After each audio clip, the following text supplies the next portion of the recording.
Hello blessed people, here are some outstanding highlights from 5 sections of this great and classic book. The sections: Effect of Thought on Health and Body, Thought and Purpose, The Thought Factor in Achievement, Visions and Ideals, Serenity. Well, this is one of my favorite sections from the book. I'm sure you will be encouraged to pursue a life of serenity after listening to it. Now to the highlights. In case if you'd like to skip to highlights of certain sections of this book, I have given the timestamps in the description box and in the comment section below. And if you'd like to purchase the book, I've given the links as well. Now the first section: Effect of Thoughts on Health and the Body. The body is the servant of the mind. It obeys the operations of the mind, whether they be deliberately chosen or automatically expressed. Disease and health, like circumstances, are rooted in thought. Sickly thoughts will express themselves through a sickly body. Thoughts of fear have been known to kill a man as speedily as a bullet, and they are continually killing thousands of people, just as surely, though less rapidly. Strong, pure, and happy thoughts build up the body in vigor and grace. The body is a delicate and plastic instrument which responds readily to the thoughts by which it is impressed, and habits of thought will produce their own effects, good or bad, upon it. Men will continue to have impure and poisoned blood so long as they propagate unclean thoughts. Out of a clean heart comes a clean life and a clean body. Change of diet will not help a man who will not change his thoughts.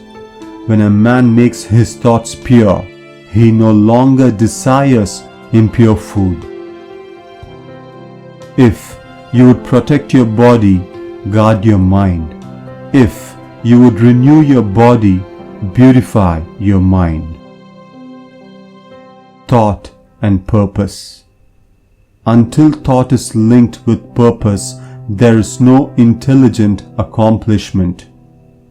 They who have no central purpose in their life fall an easy prey to petty worries, fears, troubles, and self-pityings, all of which are indications of weakness, which lead just as surely as deliberately planned sins, though by a different route, to failure, unhappiness, and loss.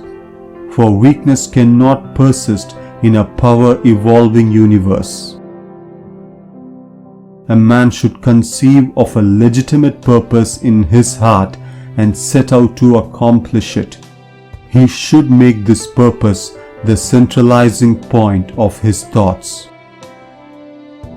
He should make this purpose his supreme duty and should devote himself to its attainment, not allowing his thoughts to wander away into ephemeral fancies, longings, and imaginings. This is the royal road to self-control and true concentration of thought, even if he fails again and again to accomplish his purpose, as he necessarily must until weakness is overcome.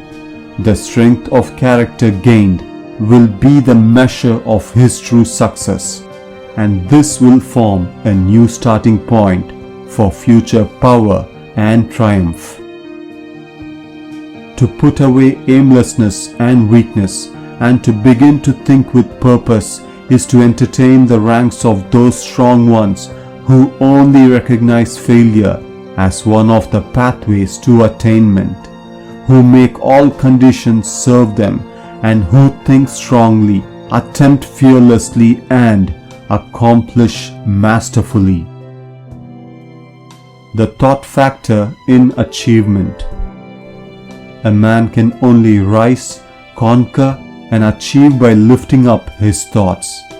he can only remain weak and abject and miserable by refusing to lift up his thoughts. Before a man can achieve anything, even in worldly things, he must lift his thoughts above slavish animal indulgence. He may not, in order to succeed, give up all animality and selfishness by any means, but a portion of it must at least be sacrificed. A man whose first thought is bestial indulgence could neither think clearly nor plan methodically. He could not find and develop his latent resources and would fail in any undertaking. Visions and ideals. The dreams are the saviors of the world. As the visible world is sustained by the invisible, so men, through all their trials and sins and sordid vocations, are nourished by the beautiful visions of their solitary dreamers.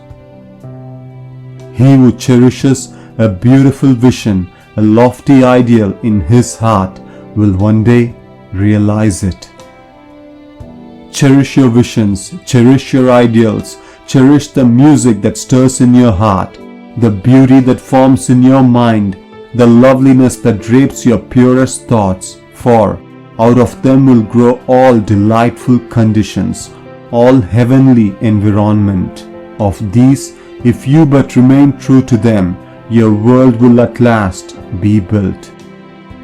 To desire is to obtain, to aspire is to achieve. Shall man's basest desires receive the fullest measure of gratification, and his purest aspirations starve for lack of sustenance?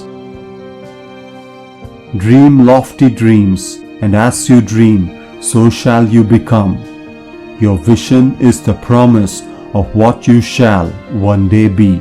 Your ideal is the prophecy of what you shall at last unveil. The greatest achievement was at first and for a time a dream.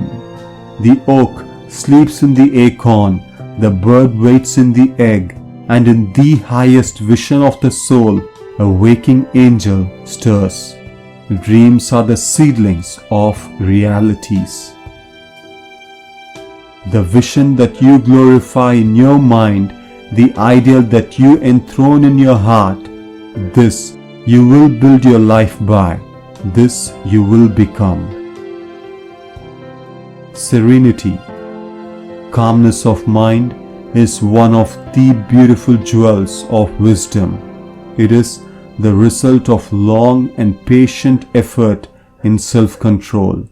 Its presence is an indication of ripened experience and of a more than ordinary knowledge of the laws and operations of thought.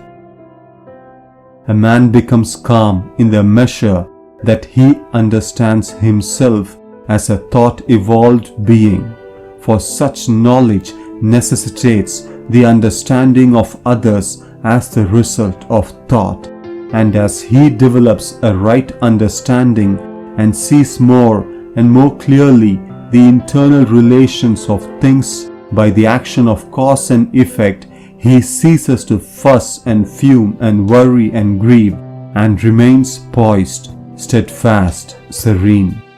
The calm man, having learned how to govern himself, knows how to adapt himself to others, and they in turn reverence his spiritual strength and feel that they can learn of him and rely upon him. The more tranquil a man becomes, the greater is his success, his influence, his power for good.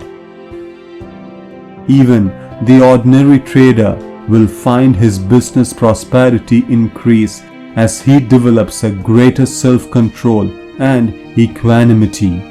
For people will always prefer to deal with a man whose demeanor is strongly equable.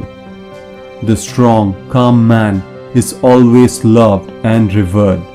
He is like a shade-giving tree in a thirsty land or a sheltering rock in a storm. Who does not love a tranquil heart? a sweet-tempered, balanced life. It does not matter whether it rains or shines, or what changes come to those possessing these blessings, for they are always sweet, serene, and calm. That exquisite poise of character, which we call serenity, is the last season of culture, the fruitage of the soul. It is precious as wisdom, more to be desired than gold, yea, than even fine gold. How insignificant mere money-seeking looks in comparison with a serene life, a life that dwells in the ocean of truth, beneath the waves, beyond the reach of tempests, in the eternal calm. Self-control is strength, right thought is mastery, calmness is power. Say unto your heart, peace, be still. If you like this book, do like my video and subscribe to my channel as well if you haven't. More videos are coming your way. Stay tuned.